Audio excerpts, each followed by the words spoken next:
This house is in downtown Toronto, just a block south of College Street, which is a main street full of shops and restaurants, very cool, hip neighborhood. Our clients, Cassie and Sam, have lived here for a few years. They don't have kids yet, but that is part of their plan. We're in a relatively small house for Toronto. The main floor is 350 square feet total, and it was a pretty strange layout.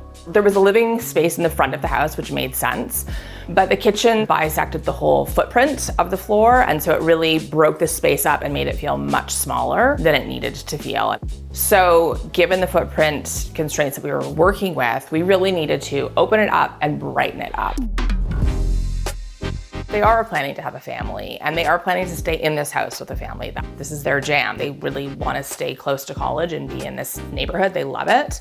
So keeping things open, but also easy pathways for small children to run around and not be banging into things was important. So the flow through this floor is really just a big oval, and a kid can run around and around and around, and they're not going to bump into anything, and they're not going to really be in the way, and mom and dad can keep an eye on them as much as they want. When you're working with small space design, every inch counts. And so when you come into this house, the first thing you see is the living space with a view right into the kitchen. So the first problem we needed to solve was, what do we do with the coats? And it's not a big enough house to have a front hall coat closet.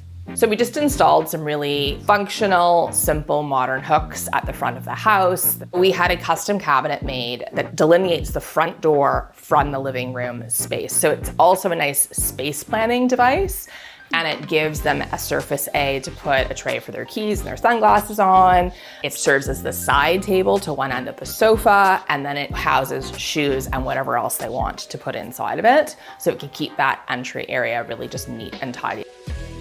Coming into the living room space, which is really just the front corner of the one big open room, we did have a custom sectional made specifically to fit this house in this corner. So it was, down to the millimeter getting it installed. That was pretty exciting, but it fits perfectly. And it's actually a very sizable sofa. We did 2 bunching tables as the coffee table because they can easily be moved around as well. So it's not this big, huge table in the middle of a relatively small space. In the other end of the sofa in the living room, we put in a cabinet just to the left of the fridge. It's lower than countertop height, and that was very specific. Again, it acts as the end table for that end of the sofa. It's also their bar, and that was really important to them from an entertaining perspective. They wanted to have a very clearly designated spot. All of their alcohol bottles are up above. They can make drinks on that counter when they have friends over, and it's not in the middle of the kitchen where they're prepping food. Outdoor living is really important to our clients. They bike everywhere, walk everywhere. They had a backyard, which they have since renovated, that they wanted to spend time in, and they wanted to feel as much connection to the outside as possible. So in the back of the house, we blew that wall open and put in large windows and sliding doors. So there's maximum light. The eye continues into the backyard, so it makes the floor feel much bigger than it is. Cooking and the kitchen was very clearly the highest priority for Sam and Cassie.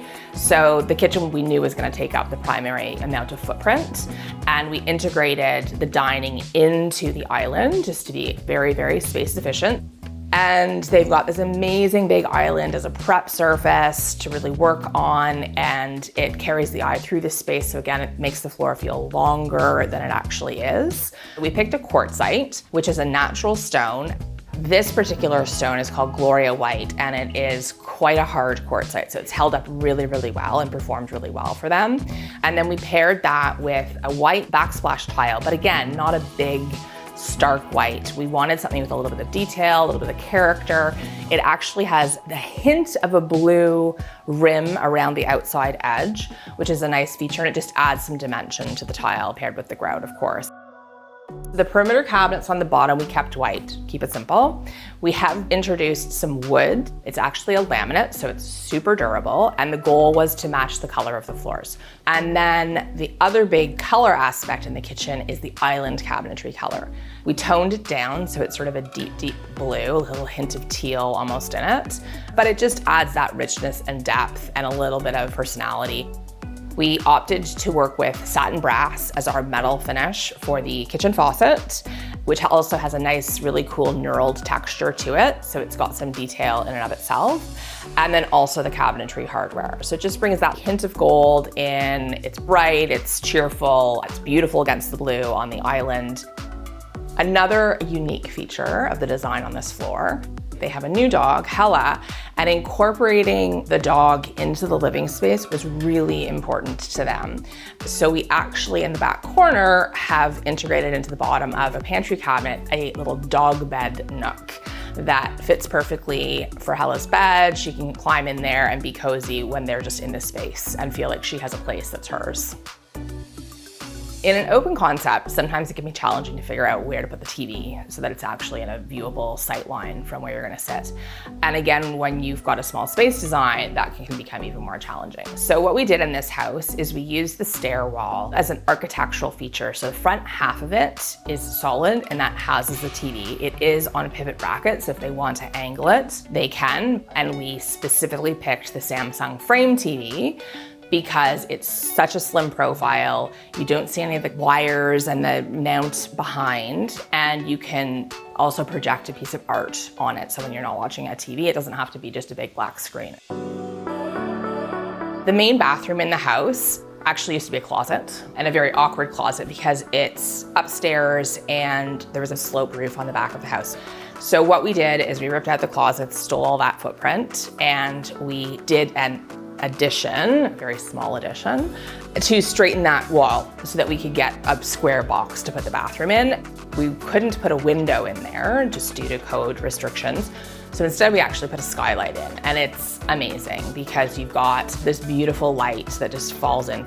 There's a nice big shower in there. We opted for a dark forest green tile. It's got some texture to it. It's in a matte finish. And we installed it in a herringbone pattern and it just looks really sharp. And then we've paired that with a wood vanity.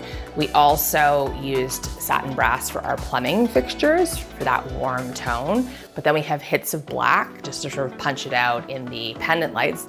And then we did a beautiful arched mirror, which is cut to fit. And it just broke up the squares, just brought a nice curve into the space, which mimics the pendant lights that are hanging on either side of it. One of the things that was important to our clients was to have a space that could function as an office space, but could ultimately be transformed into a bedroom in the future. And rather than just building a room with a typical swing door on it, we wanted to make the second floor landing area feel as open as possible. And so we used a large barn door so that when you're working at home alone, you can have it open, you've still got the privacy because nobody's around, and there's a sense of real openness to the top of the stairs here. And then if you need to close the door for work or to sleep, you've got this door here. This was an interesting project because I haven't done a space this footprint in a house format before. And we worked in condos, which you're also dealing with more limited square footage, but that's its own beast. So I think what's really interesting about this house is that yes, the floor footprint is relatively small, but they get to live in a house and they have their own backyard and all of those amenities that come along with home ownership, not just for now. Like they were very clear, this is where we're gonna raise our family. So thinking about the future as well. There is a place for everything and they're really happy, and I feel really proud of what we were able to accomplish in such a unique space.